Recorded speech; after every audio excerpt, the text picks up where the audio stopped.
Assalamualaikum warahmatullahi wabarakatuh. Perkenalkan, nama saya Onyx Parto dengan NIM 20044111748 dari kelas 3B Informatika Fakultas Teknik Komputer Universitas Cokro Aminoto Palopo. Baiklah, di sini saya akan menjelaskan makalah saya yaitu jaringan komputer dengan matkul jaringan komputer dan dosen pengampu Pak Alim Surya Saruman Eskom MPD. Nah, langsung saja kita ke materinya. Jaringan komputer. Nah, jaringan komputer merupakan suatu sistem yang terdiri dari dua komputer atau lebih dan perangkat jaringan lainnya seperti printer, external hard drives, modem, dan router yang terhubung bersama-sama sehingga dapat saling berkomunikasi seperti saling berbagi dalam penggunaan dan data. Kemudian sejarah jaringan komputer yaitu pertama kali dimulai dari munculnya ide atau gagasan untuk menggunakan satu komputer secara bersama-sama. Nah, proyek ini dijalankan oleh sekelompok periset dari Universitas Harvard di laboratorium Bell yang dikepalai oleh Howard Aiken. Kelas selanjutnya yaitu jenis jaringan komputer. Jenis jaringan berdasarkan transmisinya ada dua, yaitu yang pertama, jaringan broadcast memiliki saluran komunikasi tunggal yang dipakai bersama-sama oleh semua mesin yang ada pada jaringan. Kemudian yang kedua, jaringan point-to-point, yaitu terdiri dari beberapa koneksi pasangan individu dari mesin-mesin. Kemudian, tipe jaringan berdasarkan fungsinya. Yang pertama ada client server, yaitu jaringan komputer dengan komputer yang didedikasikan khusus sebagai server. Sebuah service bisa diberikan oleh sebuah komputer atau lebih. Kemudian yang kedua ada peer-to-peer, yaitu jaringan komputer di mana setiap host dapat menjadi server dan juga menjadi klien secara bersamaan. Kemudian yang selanjutnya, jenis jaringan berdasarkan dari skalanya. Yang pertama ada local area network atau LAN. Nah, LAN merupakan jaringan milik pribadi di dalam sebuah gedung atau kampus yang berukuran sampai beberapa kilometer. Kemudian yang kedua ada metropolitan area network atau MAN. MAN pada dasarnya merupakan versi LAN yang berukuran lebih besar dan biasanya memakai teknologi yang sama dengan LAN. Kemudian ada WAN atau Wide Area Network. WAN mencakup daerah geografis yang luas, seringkali mencakup sebuah negara atau benua. WAN terdiri dari kumpulan mesin yang bertujuan untuk menjalankan program-program aplikasi. Kemudian yang keempat ada PAN atau Personal Area Network. Nah, jenis jaringan ini mencakup wilayah yang lebih kecil, misalnya saja pada kantor dan rumah. Biasanya banyak digunakan hanya untuk keperluan internet serta printer, dan tidak memerlukan resource yang besar untuk menggunakan jaringan PAN. Kemudian yang selanjutnya ada Campus Area Network atau CAN. Nah, jaringan CAN dapat dibilang memiliki kesamaan dengan MAN, namun lebih terbatas dalam ruang lingkup kampus atau akademisi. Untuk jaringan ini lebih banyak digunakan untuk keperluan praktek lab, email, pembaruan kelas, dan lain sebagainya. Kemudian yang keenam ada internet. Nah, internet adalah jaringan komputer terbesar yang pernah diciptakan oleh manusia. Kemudian yang ketujuh ada Virtual Private Network atau VPN. VPN merupakan salah satu solusi untuk menyediakan koneksi internet yang lebih aman, karena kan VPN dapat membuat jalur aman untuk kebutuhan transmisi data. Dan selanjutnya jenis topologi jaringan. Nah, topologi mendefinisikan peta dari jaringan. Topologi jaringan secara garis besar dapat dibedakan menjadi dua macam, yaitu topologi fisikal dan topologi logikal. Yang pertama ada topologi fisikal, yaitu topologi bus. Nah, bentuk jaringan bus menyerupai jalan yang memiliki banyak pemberhentian atau bus stop. Topologi ini merupakan bentangan satu kabel yang kedua ujungnya ditutup, di mana di sepanjang kabel terdapat node-node. Nah, keuntungan menggunakan topologi bus yaitu hemat kabel dan harganya lebih murah. Layout kabel sederhana, jika salah satu komputer mati, maka tidak akan mengganggu komputer yang lain dan mudah dikembangkan. Kemudian kelemahan menggunakan topologi bus yaitu deteksi dan isolasi kesalahan sangat kecil, kepadatan lalu lintas sehingga sering terjadi tabrakan file data yang dikirim. Kemudian yang kedua ada topologi ring. Nah, pada topologi ini komputer saling tersambung membentuk lingkaran atau ring. Sinyal akan mengalir satu arah sehingga dapat menghindari terjadinya tabrakan paket. namun salah satu komputer yang putus akan tetap mempengaruhi keseluruhan jaringan. Keuntungan menggunakan topologi ring yaitu hemat kabel, kemudian dapat menghindari tabrakan file data yang dikirim, kemudian mudah untuk membuangnya, dan mudah untuk membangunnya.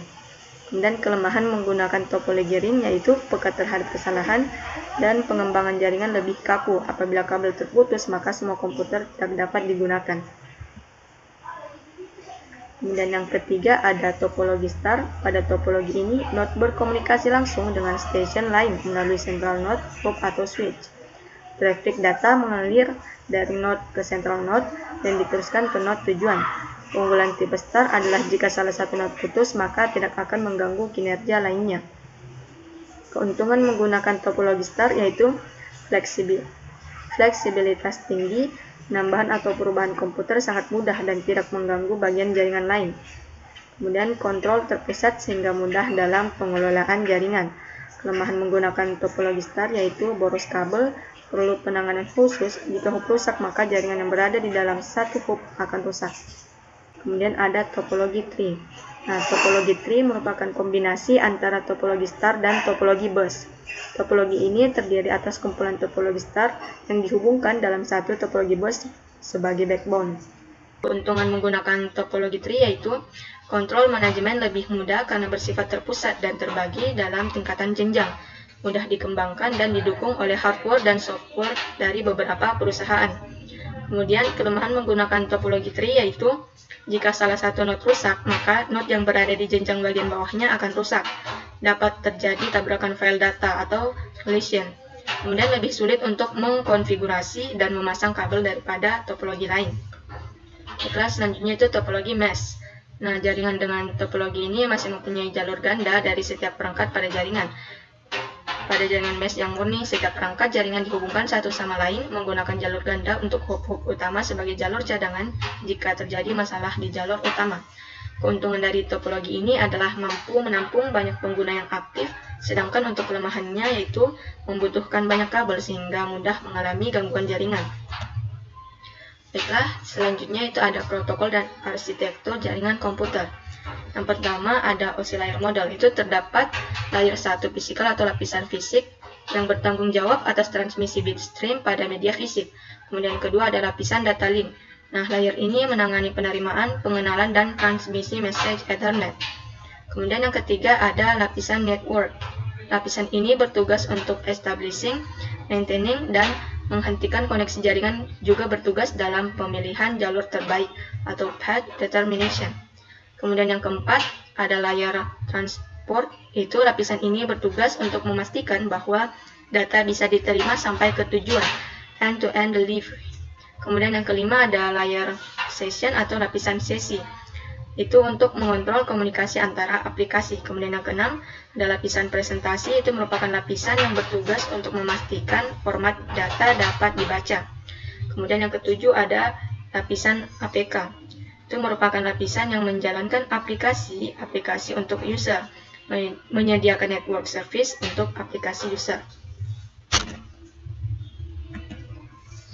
Kemudian yang kedua ada TCP atau IP layer model.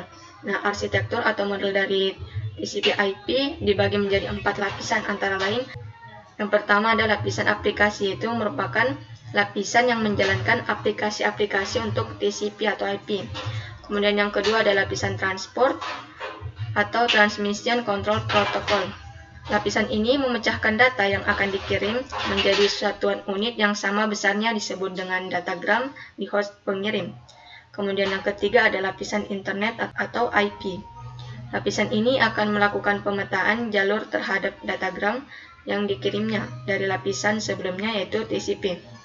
Kemudian yang keempat lapisan network access, merupakan lapisan yang menangani media dan topologi yang digunakan untuk mengirimkan data dan menerima data. Kemudian selanjutnya ada device jaringan komputer. Yang pertama ada Network Interface Cards atau NIC. Itu kartu jaringan adalah sebuah kartu yang berfungsi sebagai jembatan dari komputer ke sebuah jaringan komputer. Kemudian ada repeater.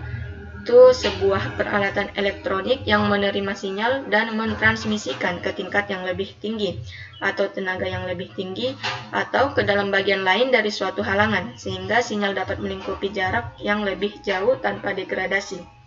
Kemudian yang ketiga ada hub. Sebuah hub meliputi beberapa port. Nah, ketika sebuah paket tiba dalam satu port, itu dikopi ke dalam seluruh port dari transmisi hub tersebut. Kemudian selanjutnya ada bridge. Bridge jaringan adalah sebuah komponen jaringan yang digunakan untuk memperluas jaringan atau membuat sebuah segmen jaringan. 3 jenis bridge yaitu bridge lokal, bridge remote, dan bridge wireless. Kemudian yang selanjutnya ada switch. Switch adalah sebuah peralatan jaringan yang melakukan bridging, transparan atau penghubung segmentasi banyak jaringan dengan forwarding berdasarkan alamat MAC. Kemudian yang selanjutnya ada router. Router adalah sebuah alat jaringan komputer yang mengirimkan paket data melalui sebuah jaringan atau internet menuju tujuannya, melalui sebuah proses yang dikenal sebagai routing. Kemudian ada firewall. Nah, fungsi firewall antara lain yaitu yang pertama mengatur dan mengontrol lalu lintas jaringan, kemudian melakukan autentikasi terhadap akses dan melindungi sumber daya dalam jaringan private. Selanjutnya ada manfaat jaringan komputer. Yang pertama untuk berbagi dokumen. Nah, itu digunakan sebagai media untuk membagikan dokumen yang Anda miliki kepada perangkat komputer lain dengan menggunakan jaringan internet. Kemudian untuk menjaga dan memanajemen keamanan data. Data akan semakin baik jika disimpan secara lebih terpusat. Kemudian memudahkan dalam berkomunikasi. Jaringan komputer juga sangat memudahkan untuk melakukan komunikasi antar tim maupun dengan orang lain yang berbeda geografis secara cepat dan akurat. Selanjutnya, menyampaikan informasi secara cepat. Kemudian, membantu aktivitas manusia. Itu membantu setiap kegiatan manusia agar lebih efektif dan efisien. Di kelas selanjutnya ada dampak negatifnya. Yang pertama, biaya network. Nah, untuk dapat menggunakan jaringan dengan baik, maka Anda juga perlu untuk mempersiapkan setiap kebutuhannya, mulai dari software, hardware, serta investasi perencanaan network design-nya. Kemudian yang kedua, biaya manajemen dan maintenance-nya. Untuk pengelolaan, manajemen, dan perawatan jaringan juga perlu diperhatikan secara berkala oleh tim IT profesional, sehingga menurunkan kemungkinan terjadinya hal yang tidak diinginkan, seperti kerusakan pada perangkat lunak maupun keras. Kemudian yang ketiga, aktivitas sharing yang tidak diinginkan.